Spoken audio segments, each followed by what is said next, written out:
From Bold Media, I'm Aaron Spatz, and this is the Veterans Business Podcast, a podcast centered around the stories of U.S. military veterans and their adventures in the business world following their time in service. It's stories of challenges and obstacles, and an inside look at how veterans find their life's work, their purpose, and their post-military lives.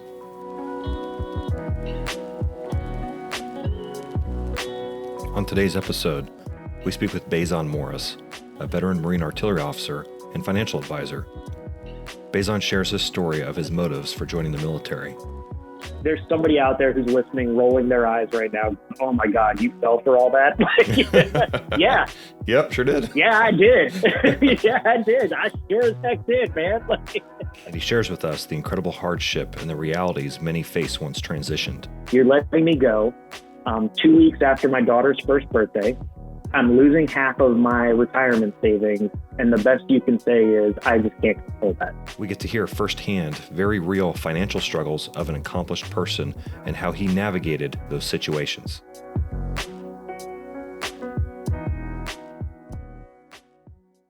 And before we get started, I have to let you know there are just a couple of spots with some excited, minimally used swearing. Please share with us your background and what made you decide to join the military and what you ended up doing. Yeah. So I guess the goal of the military as a whole was always in my life. So I'm the youngest of three brothers, and both older brothers are career naval officers. And my oldest brother is 10 years older than me. So, he was out of the house just as I was kind of getting into first and second grade and off to college.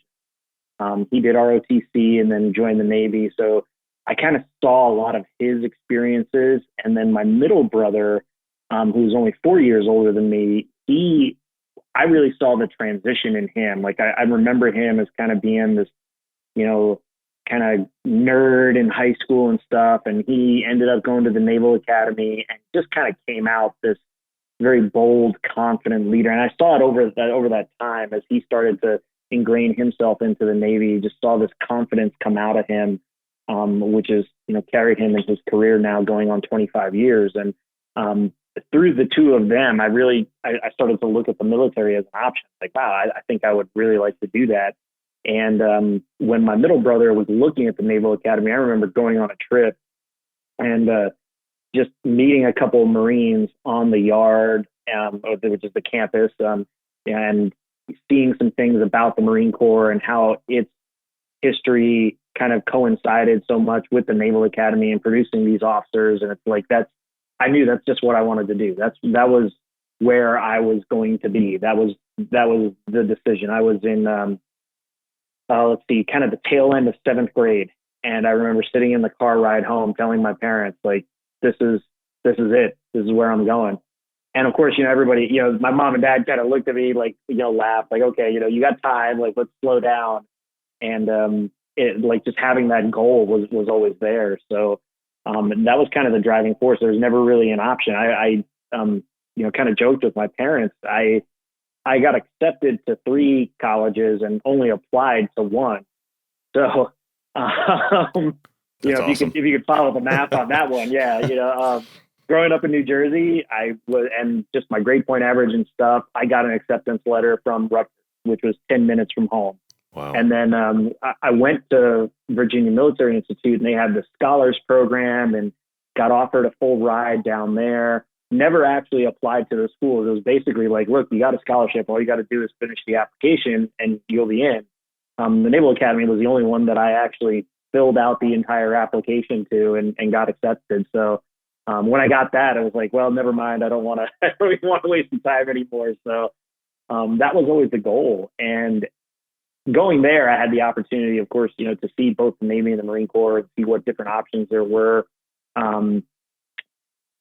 And the more I got involved with other Marines on the yard and specifically got to know a couple artillery Marines, it's like, man, that was the MOS that I wanted to do. And, typically your rah-rah, Marine Corps jarhead guy wants to be infantry, but I knew, like, no, I wanted to shoot artillery. That's what rare. I wanted to do. Yeah, that's very rare. And I came to find that out like at TBS, like, I started talking about like, no, I want to be an artillery guy. Not a lot of people talk about it. And then of course, when you get to OBC, the basic course at artillery school, you come to find out it wasn't a lot of people's first choice. For a lot of people, it was their second or third, or sometimes, one of their last choices. Of course, the way the Marine Corps, selects MOSs. But Right. I was really surprised by that. And I thought, Aaron, I honestly thought like the Marine Corps was it. I was going to be a career guy. Like if I'd have stayed in, I would have hit 21 years this spring. Like I'd have probably been a lieutenant colonel and maybe up for colonel at this point. Like I thought that this was going to be my career, but as I, found a girl and we started talking about a family, and I kind of looked around at, had 3 deployments in 4 years and just said, I don't want to do this. Like, I don't want to raise my kids in that way. And again, like personally getting to see both of my brothers and go through their careers as well. My nephew is in his second year at Virginia Commonwealth now, and he went to 3 different high schools. And even at the time when I decided to get out, he was 6 years old and had lived in 3 different states. Wow. And I just, now, at the time, this was in 2005 when I got out. At the time, it was like, man, I don't want to do that. I don't want to put my family through that. I grew up I had the same address for the first 18 years of my life. Like I never wanted to move. I didn't want my kids to be able to do that. Now on the flip side of that, not that my nephew has any type of behavioral issues or anything. And it's actually kind of neat because he now has friends all over the world. And literally the week after he graduated high school was on a plane flying to Japan to go hang out with some of his high school buddies. Wow. That's pretty cool. Yeah. So I don't want to knock the person who decided to make it a career, but I just knew from me personally, like it wasn't the family lifestyle that I wanted to have for my family. So I kind of looked at it from that sense, and that, if I was going to go do this, if I was going to be a dad and be a good husband, for me, it just didn't make sense. It didn't make sense to go through the next 15 years just to say that I did it. So it was time to start looking for something else. Wow. No, that's an incredible story. And I think it's just rare how, okay, not only did you decide to go to the Naval Academy and decide to be a Marine officer, but you already had an idea of what MOS you wanted. And you're exactly right. So many guys go in and they've already got exactly what they want to do. And it usually is, on the infantry side of things. But I think that's an incredible story, coupled with the fact that, you were looking forward in doing a little bit of life planning and just decided that, hey, this just doesn't mesh as well for my situation. And so, thought long and hard about it and decided that, transition out was in your best interest and in the best interest of your family. And so, I mean, that's a decision-making process guys have to make all the time.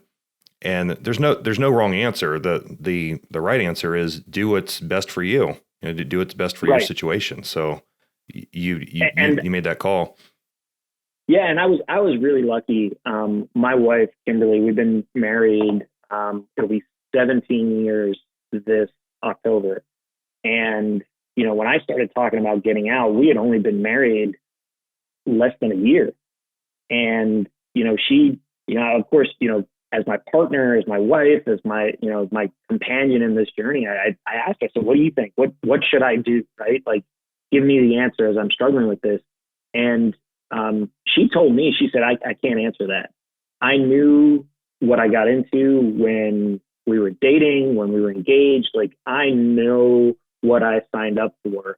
And I never want you to turn around, 15, 20, 30 years later and say, well, I got out because of my wife, or I stayed in because of my wife. She said, this is one of those decisions that no matter what, I'm going to be along for the ride. And I really appreciated that. As at the time it was very frustrating as a young married couple. It's like, I'm asking your opinion, damn it. Like, what you think? Right.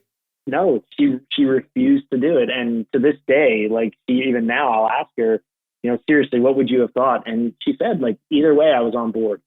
Either way, we were going to go through this together. So, and I think, in our experiences, I'm sure you've heard the stories of both ends of that, that maybe the husband or the whichever spouse is in the military says, man, I don't know if I want to do this anymore. And they've got somebody whispering in their ear, oh, think about the retirement. Think about, it's only 20 years. You'll be done before you know it. And, or on the flip side, it's, I can't believe I signed up for this. I'm done. I'm not moving again. I'm not moving my family, the family, or I refuse to move. And, so, kind of life partner selection matters a lot of those things too, because it can really affect you down the road. And, and on both ends of it, I know I personally have just experienced friends who, did one or the other, and sometimes not even still married to that same person. Right. Like it created such a rift in their relationship that, the relationship fell apart. So, I know it's not necessarily focused on that, but for all the guys and gals out there, choose wisely. Right. Yeah. Absolutely. Absolutely. Make sure the spouse knows what they're getting into and have that discussion ahead of time. Absolutely. Yeah. That's, there's a lot of wisdom in that for sure. So yeah, let's talk about your transition out. Like what was, what did you do? What was your kind of tactics and techniques as you exited, and then just share kind of that journey that's led you to where you are now? Okay. So in the summer of 2004, so my obligation ended officially August 2005. So right about a year out is when you can drop papers. And I had already joined a staff job with an expeditionary strike group, and I was going to be on deployment. So I looked ahead and, kind of made that mental decision and went ahead and dropped my papers and said, hey, I plan on resigning at the end of my my commitment a year out. And this was in 2004.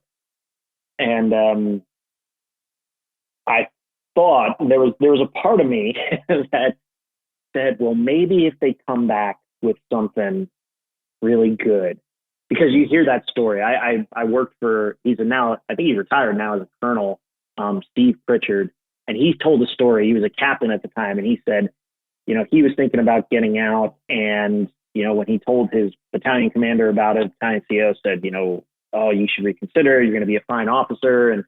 And he was literally, he tells the story. It's so funny. He was reading like a Men's Health magazine, or he's holding it while as the battalion CO came up to him and they were talking, and he literally opened the magazine and goes, hey, sir. And there was some article about London, and he goes, you figure out a way to get me posted here, I'll consider staying in. And he got orders, of course, the story, right? That guy got the story that, got orders to MSG in London, ends up going there for the next couple of years. And now he's telling the story to these young lieutenants, and he said, like, got to do what's right for you.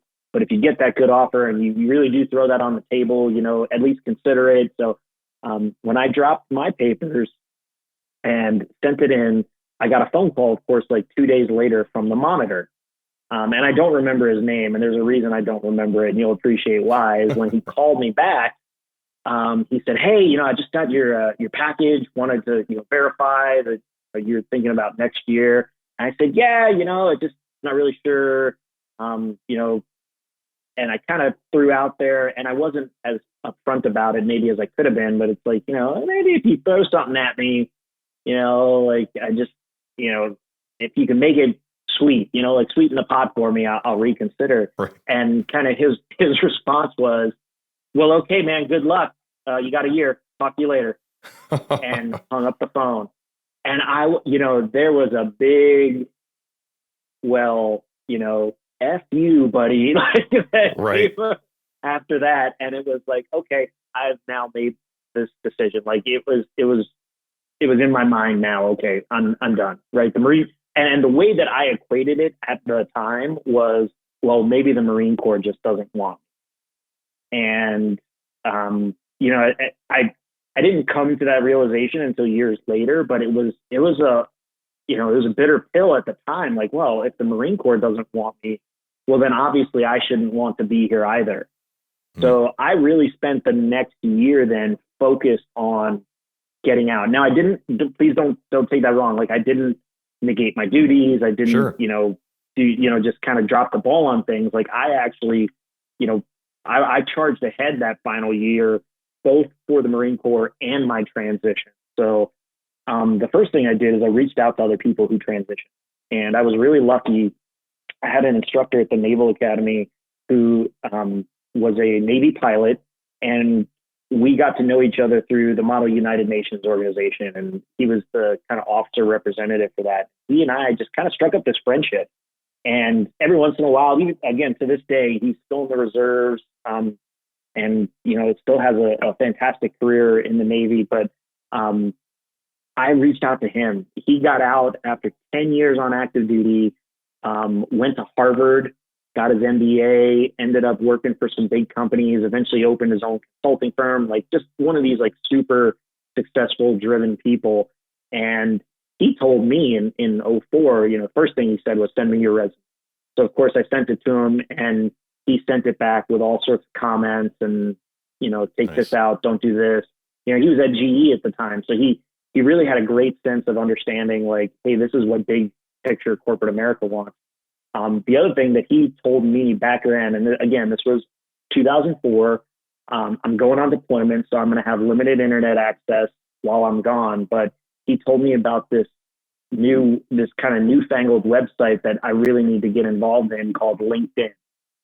And of course, now it's almost standard, right? Like everyone, like there's high school kids who probably have LinkedIn profiles, but you create this and it's a professional network. Like, what does this mean? So he really helped guide me in that sense to get a digital profile and put together this LinkedIn profile and why it's important, how to network and connect with people. And that was one of the things he told me. He goes, look, you got 1 year.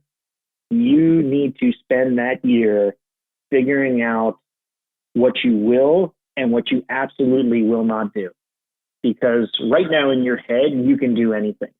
You can walk in and be a CEO. You can go be a salesperson. You can go build things. You can go break things. Like whatever it is you want to do in your head, you go do it. But you got to understand the industries and the jobs that you really want. Spend the next year doing that. Huge critical advice, and I give it to anybody that is in this transition, whether it's the end of your first enlistment, a officer commitment, whether you are retiring. If you are within 1 year of that date, it's time to ramp up those efforts seriously. And I was so grateful as I look back, because that advice helped to guide my search so much. And as much as it was, okay, I believe this is what I want to do, I really figured out, and the best part of it was figuring out what I don't want to do, what I absolutely don't want to pursue when I get out. And that helped the transition so much. So for me personally, I knew at the time I didn't want to be in sales. I just looked at everything in sales as salesy, right? Take the stereotypical used car salesman. No matter what, I didn't want to sell something. And then the other limiting factor that I put on is my wife and I said, we're going to live in Phoenix because we like Phoenix. There was no other reason than we had gone and visited some family and we liked it and said, I could really see myself living here. And that was our driving force. So that's awesome. Yeah, that was it. She had an aunt and uncle that live out there, and that was our only family. It wasn't like I am from that area. I didn't have a presence there. There was, I just really liked that area. I liked the valley. And so, yeah, as I started my transition, you start, headhunters, and you go to these job fairs, and your resume gets pushed out, and people want to talk to you. And, oh, my brother is starting this company. My uncle is an executive here, and blah, blah, blah. And if it wasn't in Phoenix, Arizona, I just didn't want to talk to you. And that sounds really arrogant. And as I look back on it, it really is. But that also really helped focus my efforts. So again, like kind of words I give to, veterans as they start this transition, you've got to know what you want and what you don't want to do. If you will not live in the Pacific Northwest, if you say, look, anything north of North County in Southern California is too far north for me, don't look at jobs in San Francisco. Right. Don't try to talk to people up in Seattle. It's this classic mistake of like, well, I'll get up there and then maybe I'll feel differently, or I'm really desperate because I retire in 90 days and I have no other job prospects except Minot, North Dakota.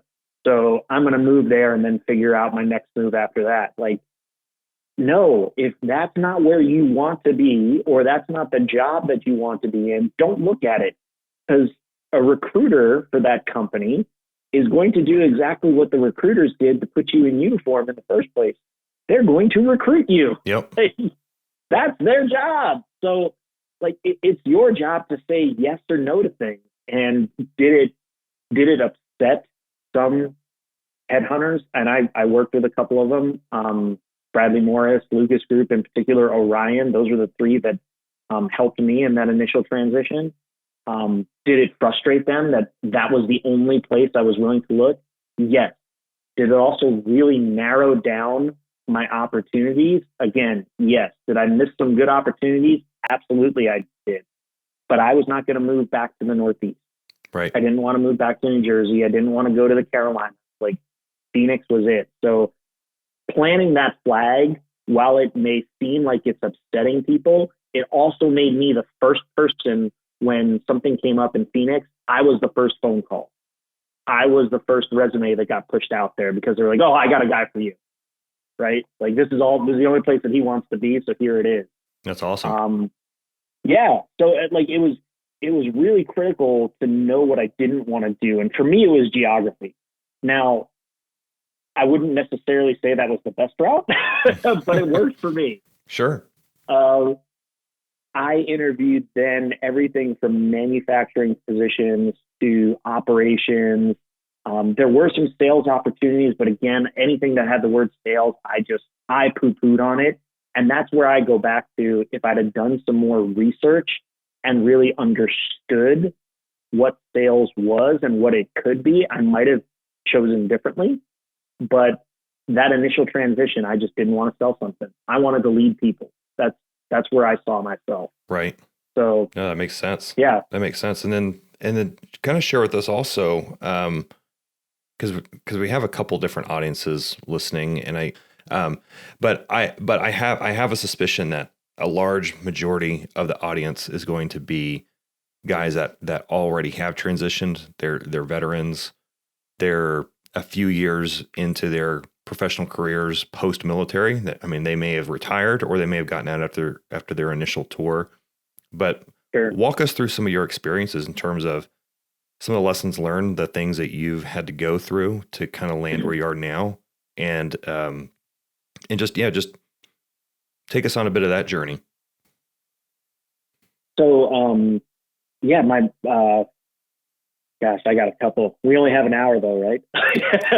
I will keep this rolling as I mean, yeah, we have about an hour, but yeah. So in that transition, there were a couple things that really helped. One of them, like I said, was that networking and the willingness to just go ask questions.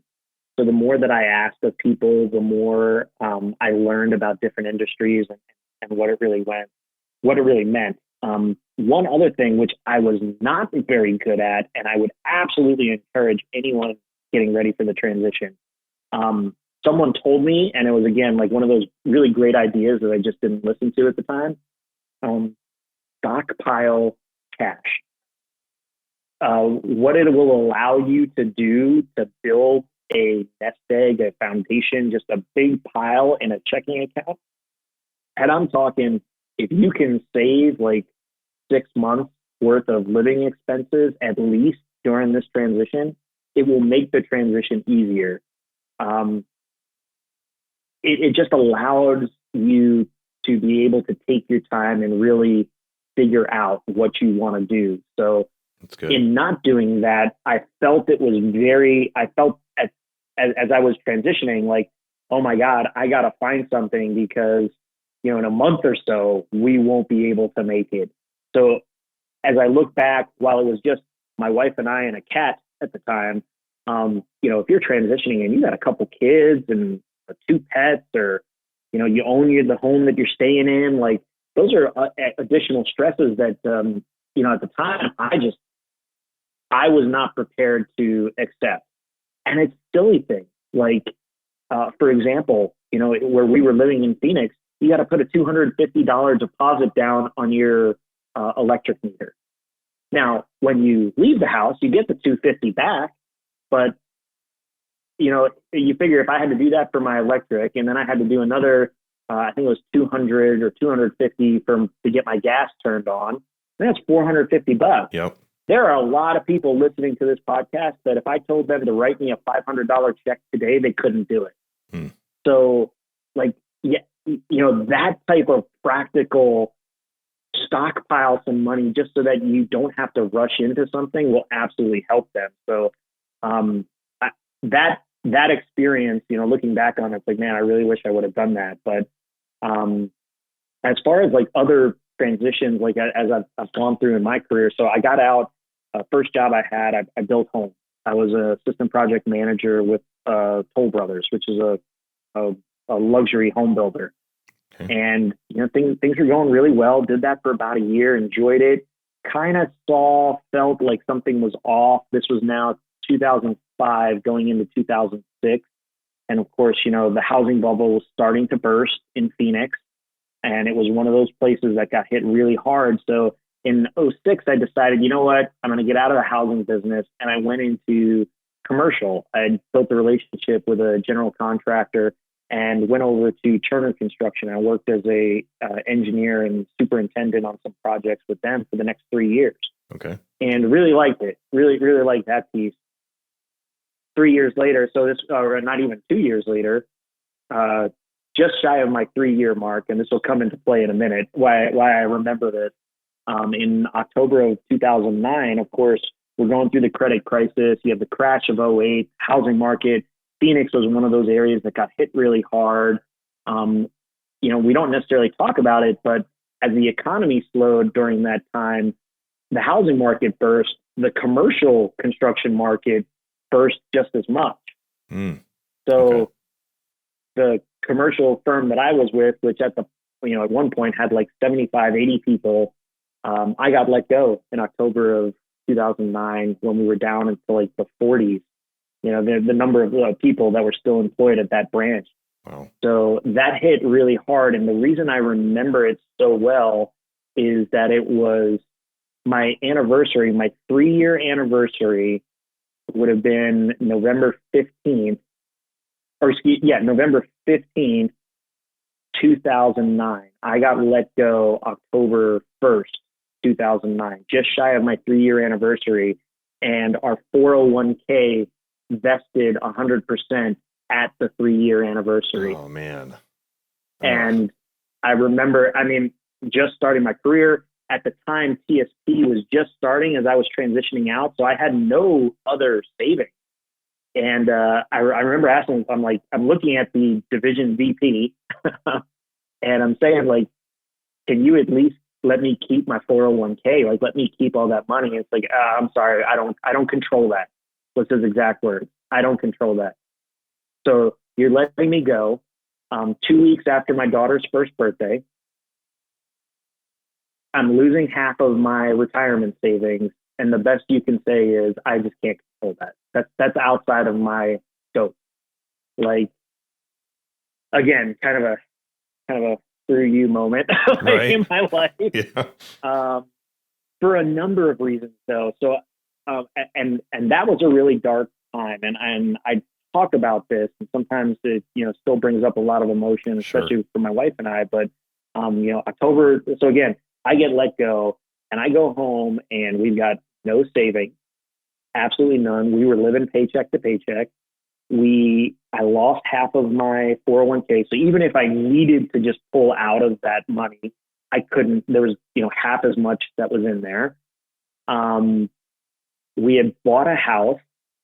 So, and of course, we bought it in 2006 when the market was super hot and everyone was, oh, you got to buy, you got to buy. I paid way too much for it.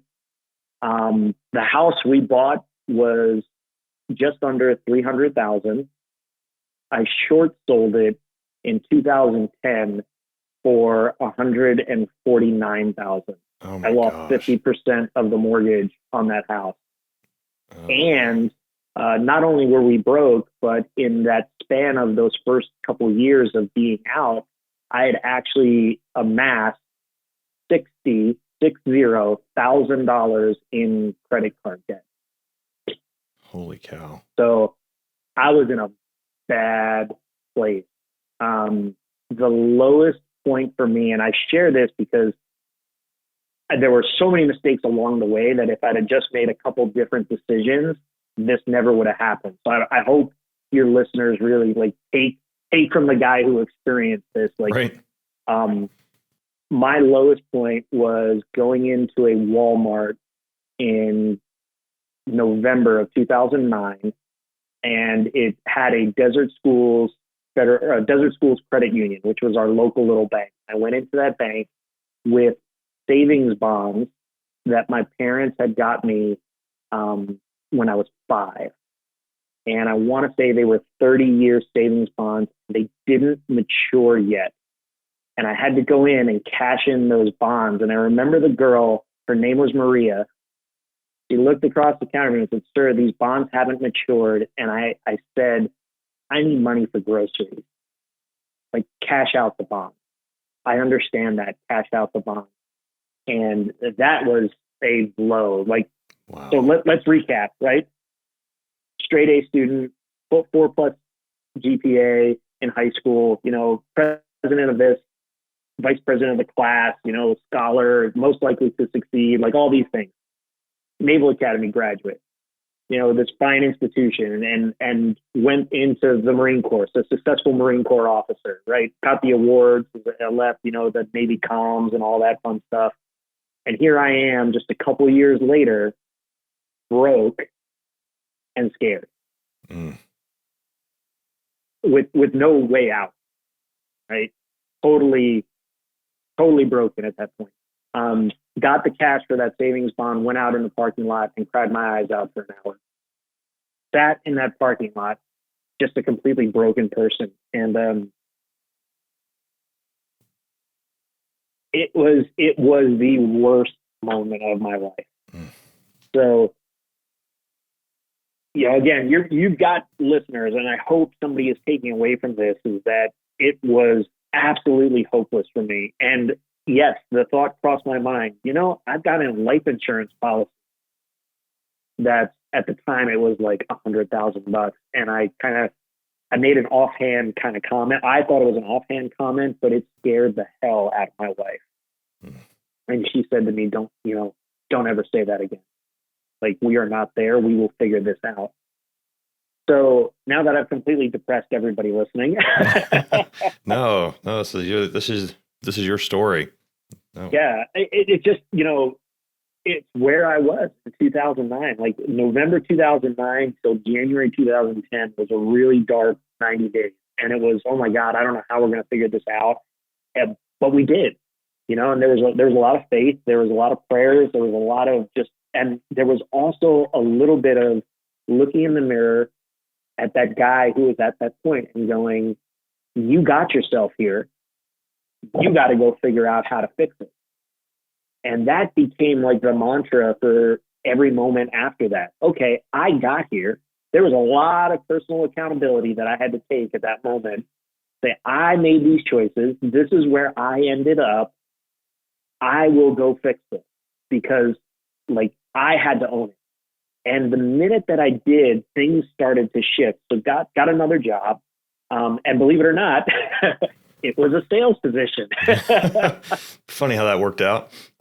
Yeah. And it was selling roofing systems. The company was based out of Youngstown, Ohio, called Simon Roofing. And I was a salesman for them, selling specifically to the federal government. So I learned a lot about roofing systems and TPM roofing systems and commercial roofs, probably more than your your average bear, but it really hasn't helped me much. And I had that job for about 10 months and I hated it. It was horrible. So my takeaway from that was, well, I'm just not a good salesman. That must be what it is. I can't sell. I don't. And that job, September of 2010 comes around. I've had this job like 10 months. My sales manager pulls me in. It's like, you're not meeting your numbers. You're not even making your calls. Like, what's going on? And I just unloaded on her. I was like, you know what? Our product's really not that good. We keep getting underbid by these big national contractors. I don't believe in what we do. And kind of said to me, well, and it was literally like, I'm having just this absolute open conversation. And really what it was is, I don't believe in what I'm selling. I don't believe in this. I'm just selling it because I'm trying to make money. And, if this isn't for you, then you don't need to be here. You're absolutely right. So within a year of losing a job, I'm now quitting one, right. I'm getting let go again. So it was kind of a quit, let go conversation. It was, if you don't want to be here, we'll fix that. It's like, great, because I don't want to be here. But, sitting with my wife, it's like, okay, we've gone through this now. We'll figure it out. We will get that going. And so again, it was, back to, all right, I'm not going to be in sales. Like, that's just not where I need to be. And had a buddy who actually, so I'll back up real quick. Had a buddy who was a Naval Academy grad who was a year behind me named Matt Gull. Matt called me in 2009 when I posted it on Facebook. Hey, lost my job. Just like, hundreds and thousands of other people, they were putting on Facebook, if you know of anybody hiring. Right. Matt sent me a note and said, hey man, send me your resume. I work for this company called Amazon. Why don't you come work for us? He was in Reno and then he moved to Indianapolis. And I said, no way. I'm a Marine. I want to be outside. That's why I got a construction, right? I enjoy the sun. I enjoy weather. This was in 2009. Thanks, but no thanks. So of course, in 2010, I'm back on the market, put it out there. Matt calls me this time and says, okay, listen, I know you said no last year, but we're opening a brand new building in Phoenix. Let me at least get your resume, go interview. And if you think that it's a good fit, give it a shot. Right. Yeah. That was in November 2010. So, I went, it was a great interview, really liked the people, got to enjoy it and got an offer. And for the next 6 years, right, the guy who said, I will never work in a warehouse, spent a little more than the next 6 years with Amazon and then another little over a year with Chewy.com. So, wow. Again, another transition going into e-commerce and back to that leadership skills and the operations piece and really enjoyed it. Spent the next 8 years doing that. So had, I don't know, what is that? Let's see. So out of the Marine Corps, the different career there, another career change. So we're already at 2 career changes at this point. Right. A couple career transitions. So, and really, again, loved the e-commerce world. It was a ton of fun. The average, and there's goods and bads about Amazon. You get on Glassdoor, you're going to read all about them. I can absolutely share my experiences with Amazon. I do quite often with different folks because their reputation is out there for life there. But I wouldn't have stayed 6 years if I hated it that much. But when it was time to go, it was time to go. And in November 2017, my wife had a little, kind of an invasive surgery. So she was down for the count for a little while. And the kids were getting older at this point. So now, in 17, my oldest would have been 9 and my little guy would have been 5. And I just remembered looking at them and going, man, I don't want to keep missing this. And when you're working in the e-com world, especially when I was at Chewy, I became the general manager. I was running their fulfillment center here in Texas. When I was there, it was, especially during peak season, it was 70-hour weeks, 80-hour weeks, and wow. Easily, 60-hour weeks outside of that. So, I just kind of looked at them and said, I want to stop missing this. So I went back to the earlier thoughts around when I first went to transition out of the Marine Corps. I remember talking, I had a financial advisor at the time, and I talked with him, said, I want to do what you do. And he was one of those people who said, that's really cool. You've been shooting guns and chasing bad people, but really hard to talk with somebody about their life savings if that's all the experience you had. Go work for somebody else, go do some of those other things. And then if you still want to do this, the industry will be here and you'll have the opportunity to. So in 2017, it's like, this was the time. This was the time to do it. And so again, I don't mind being very transparent about it. In 2010, when we were in that spot, upside down on the house. Oh, and by the way, I forgot to mention, I had a second home because that's what you were supposed to do in Phoenix in 2008 is buy an investment property. Oh my gosh. That I couldn't afford. And I had to do this funky subprime weird loan program where the resident who I bought the house from was staying in the house and they were going to pay the mortgage for the first 2 years. And I was going to get $1,000 a month. But then, of course, that whole thing fell apart when the credit crisis happened. So they stopped paying, which meant I wasn't getting money. So I had to short sell that home. So I had 2 short sales in 2010, $60,000 in credit. We had an $8,000 car loan that was out there. So close to $70,000 in consumer debt. And over those next couple of years, by January 2013, we had cleaned up everything. So within 3 years, the 2 short sales, they of course stay on your credit and all that fun stuff, but all the consumer debt, the car loans, the credit card debt, everything, we completely cleaned that up.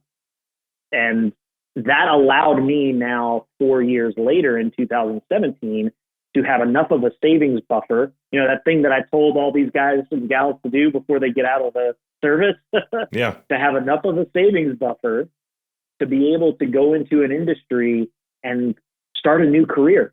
Because that's really what you're doing when you make that transition. You're starting a new career. So build up, pull the boat close to the dock so you can just step into it. Don't try to leap across half the lake and then swim out there. It's tough, right? Make it easy. So, I take that opportunity to build up that nest egg to be able to give me the buffer. And that's what allowed me. And, that my wife was the one who kind of sat me down and said, you've always talked about doing this. You have this sense of service. You love helping people. And for me in 2017, there was also the realization, like, I believe in this because I've lived it. I believe in what I'm going to go talk to people about. I believe in long-term strategic planning. I believe in having a financial plan for your family based on the goals that you want to achieve in life. And in the fact that I believe in it, I can now, quote unquote, sell it. I can now go sit in front of somebody and talk to them about this because I truly believe in it.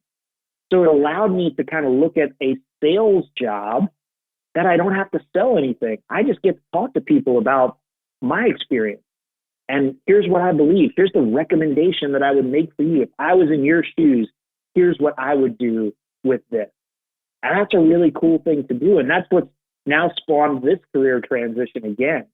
But I had to learn all those other things and all those other transitions to get to the point to make this one the most seamless so far.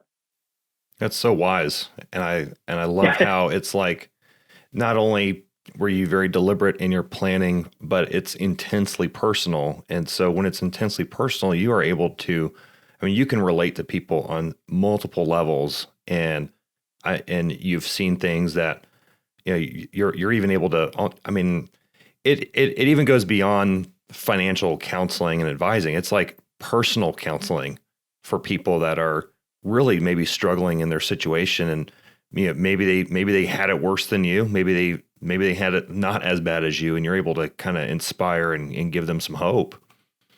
Sure. Yeah, it really is. Like I have the title now of financial advisor, but it's really like it's life planning.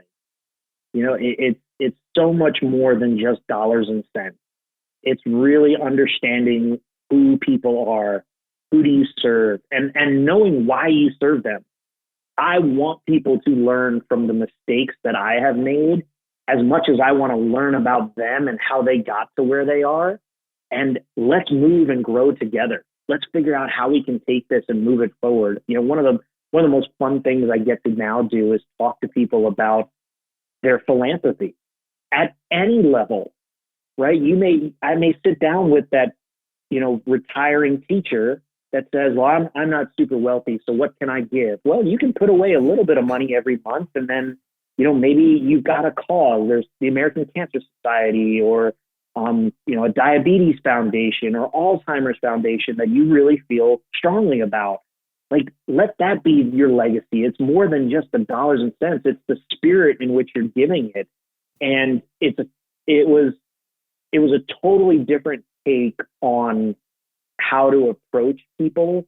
And it's become such a fulfilling opportunity for me and my family to be able to go on this journey with so many other people. And, we're just getting started. Like, that's the most fun part of it. It's like, I feel like every day, like when I go into work, it's like, man, it's just this new adventure now. I get to work with somebody and help them achieve the things that really matter in their lives. And that sense of fulfillment had not been there for a lot of those jobs between the Marine Corps. That sense of truly serving, right? Like, what do we get told when we wear a mission, right? Like, you are the representative of freedom. You fight for every person that you have known that has ever lived, that will live in this great country of ours. Like, there is something to be said about that. And, there's somebody out there who's listening, rolling their eyes right now. Oh my God, you fell for all that? Yeah. Yep, sure did. Yeah, I did. Yeah, I did. I sure as heck did, man. Like, that sense of purpose and of being of service to these millions of Americans who, will never know the sacrifices and all those things. Like, I bought that hook, line, and sinker. And now in this job, I get to do that to some degree. I get to do that with the people that I serve, and I get to work with them and help them achieve the things that truly matter in their lives. Like, it's a really fulfilling position to be in. And I had to learn some of those other things to get there. So what I mean by that is, and you and I kind of talked about this previously, like, there is this movement right now, I feel, at least, this is totally Bezan's opinion here, but I feel like the message being told to veterans is there's going to be, you're being told one of two things. Hey, all you need is your DD-214, and outside the transition office, there's a line of companies with six-figure jobs that are just waiting to hire you because you're a veteran. So here you go. And they walk out and go, nobody's hiring me for that. Like, I'm just making this up. I was a forklift driver in the Air Force, and you're not going to let me be your CEO? I'm shocked. I wasn't told that. And then they get bitter and they say, like, well, corporate America doesn't really value veterans. So then they go into this, well, you should be an entrepreneur. Because if you start your own business, you don't work for anyone else. You get to drive your own production. You get to drive your own success.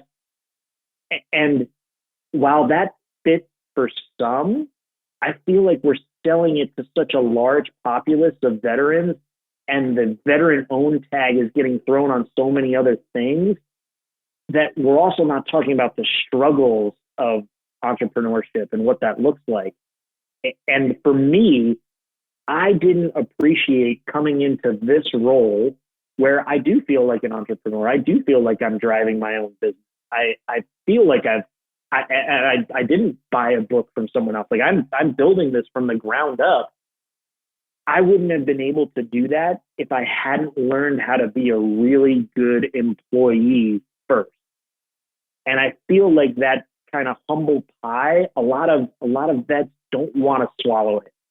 They want to come out and be either the senior executive, or I'm just going to start my own thing because corporate America doesn't understand me. And I feel like sometimes we're losing that middle piece that, hey, if you can go learn how to be a good employee and learn how to drive these things for some, right? It doesn't apply to everyone, but for some people, if you learn how to be that really great employee, it will actually help you build something down the road. Again, you and I talked a lot about that beforehand, so I just want to kind of throw that out there. No, that's great. I think there's something. I think there's something to be said, and you may have heard this even when you were in, but I mean, good leaders are good followers, and so just because we know how to lead in our respective lane in whatever branch, whatever rank that you served, it doesn't necessarily mean that is going to be a one-to-one translation when you get out. And so kind of with you sharing your experience of, working as an employee or working in a more of a junior role in some cases, but that gives you room to move up. It gives you an opportunity to learn and see it from the ground level and to kind of really take some time to kind of sort it all out. And so I guess there's a couple of things there. One was, sounds like you've connected with your passion. And it sounds like to me, like what you're doing now is a true passion of yours. It is. It really is. Just through my own experience and continuing experience too. Like I'm at a stage in my life where we as a family are going through some things that I believe will serve my clients. And I'm moving my parents in the next couple of weeks into an assisted living facility, and long-term care and Medicare and how to navigate these things. I wouldn't have thought of this 10 years ago because it didn't apply to me. But now it does, right? It applies to me because it's, my mom and dad. And wow, what a great way to take that and all the stresses and frustrations and all the joys in going through this experience with them and being able to share it with other people, being able to sit down with my clients and go, hey, I know what you're feeling. And I know this is what I ran into. If you know something different, or let's share these resources and go through this stage of your life together. I tell, them all the time, like if I can save other families and other people from having to make some of the decisions or have the tough conversations that I have had to have with my family and the people that I love and care about, like that's a win. If I can just save you from having to do that and maybe just make the burden a little easier on you and your loved one, man, that's an absolute win. I'll take that all day long because, that's the ripple effect, right? Drop the pebble in the pond and let the ripples go. Like, let me go help a couple people. It will help so many others beyond that. That's a huge win. That's 100% a huge win. And so I think I'd like to transition, and this will probably be our last segment, but what advice would you have for veterans watching, or excuse me, let me back up. What advice would you have for veterans listening to this show? And they may have been a 3 or 4 year term Air Force veteran. They may have served time in the Navy. They worked in the Army, or obviously in our branch of service in the Marine Corps. And they did their initial tour. Maybe they signed on maybe they reenlisted, or they stayed with the program for a little bit longer. Mm-hmm. And they've gotten out, they've transitioned, and now, here we are. They've been out of the service for a few years now, maybe 1 to 4 years out, and they're floundering and maybe a little frustrated with where they are in their career in terms of connecting with their purpose. What advice would you give to those people specifically? So I think the first piece, and we are taught this in all branches at some level and some degree, but own it. Own where you are. Don't look at the economy, the president, a bad boss, your ex-wife. Like, it's you, right? Have that first honest discussion with, the person that looks at you every morning in the mirror, and own where you are. It will help move along. And I was one of them. I lost my job because of the economy, and I didn't get promoted because that boss didn't like me. Blah, blah, blah. It was always somebody else, right? When I stopped using you and they and started sentences with I, it helped to change my perspective. Okay, I'm here because of the decisions I've made, but I can now go change it, and I can go do that. So the first piece is own it. The other piece is don't be afraid to reach out and network and ask of other people. And they don't even have to be super successful folks. If you just, reach out to people that are struggling as well. And what I found from that is that a lot of times when I reached out to someone, I became the inspiration for them, or I could at least share that moment of misery, but then say, all right, like we're both here. What can we do together? Right? The power of two is so much more. Then two becomes three, and three becomes 10, and you're able to kind of bring together a group of people who are all going to move one another forward. Like having that opportunity and having that attitude that, hey, let's pool our resources. Like there are resources out there.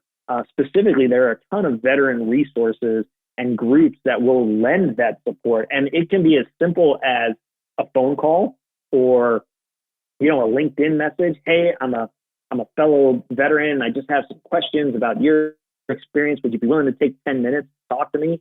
A lot of people would do that, whether they're a veteran or not. They'll just, if you're honest and say, like, I just want to understand about this industry, or you've been super successful, or I see on your LinkedIn resume or on your LinkedIn profile that you've gone from industry to industry, and I'm afraid to be a job hopper. How did you get over that thought process? Reach out to those people. Don't be afraid to network and ask those questions. The other piece I would say is don't be afraid to ask for help. Drive your network. LinkedIn is so wonderful. As long as you remain professional on it, you can reach people that just seem unreachable. You can reach people who are running successful franchises or who are senior vice presidents. Now, you might not get that person. They may redirect you to someone else, but you have the opportunity to connect and see where those folks are at. I think that's the biggest thing is, like, if you're struggling and you're getting frustrated, you get that ownership first. You kind of take the good hard look and say, okay, I am here because of me, and I can do what I need to do and move this forward. And then the other piece, again, is just don't be afraid to ask for that help. Go out there. There are so many resources and so many people that are willing to help and able to help. Don't be afraid to do that. And I think the other thing is, as to kind of prevent that, Aaron, one thing that I would say to veterans is try to, as best you can, a year to 18 months out from that transition, start digging into what you want to do next. Because I know you've heard this. I have run into so many times the guy who said, well, I was getting out and my buddy Bob, he's just killing it. He sells these widgets in Omaha, Nebraska, and man, he wants to hire me and we're going to make a ton of money. He's making a ton of money. So I'm going to move out to Omaha and I'm going to crush it. And then you get out to Omaha and you find out that Bobby is inheriting his dad's book of business. Bobby has grown up in the widget industry and he's originally from Omaha. So he has all these business contacts. All his high school buddies are now owning their own businesses and they all buy his widgets because it's Bobby. And then all of a sudden you're out there and you got, no one, your business is suffering. And oh my God, like I'm not making any money. And first off, own that decision. All right, I decided to come out here without really understanding it, but now you get the opportunity to go do something else and go figure that out. The beautiful thing about right now, what you're seeing a lot of is that job hopping isn't as negatively thought of as it used to. Finding the thing that really serves you it's okay. It's okay to do that. We're outside of, I'm going to work at the same job for 40 years and get this great pension and a golden watch and, ride off into the sunset. we're past it. We're not there anymore. Those jobs are few and far between. So don't be afraid to pull the plug on something that ain't working, but make sure that you're running to something, not running from something. What an amazing story. From the struggles of post-military career choices to the incredible personal hardship he and his family faced during the aftermath of the burst housing bubble, it is clear these and other experiences have really been used as fuel for the journey. If he can do it, you can do it. Thank you so much for tuning in this week. We had a great launch just 1 week ago and are incredibly humbled by your feedback and support of the show. Chances are you've actually subscribed, but if you haven't, please do so.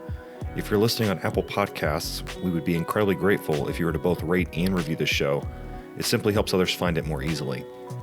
The show's notes page is also live, so in the event you wanted more information about the guest or something external they mentioned, we have all that for you at boldmedia.us/podcast. Follow me, Aaron Spatz, and Bold Media on social media. We'd love to hear your thoughts on the show. Either message us on social media or email us at podcast@boldmedia.us. New episodes air every Wednesday at noon Central. Till next time.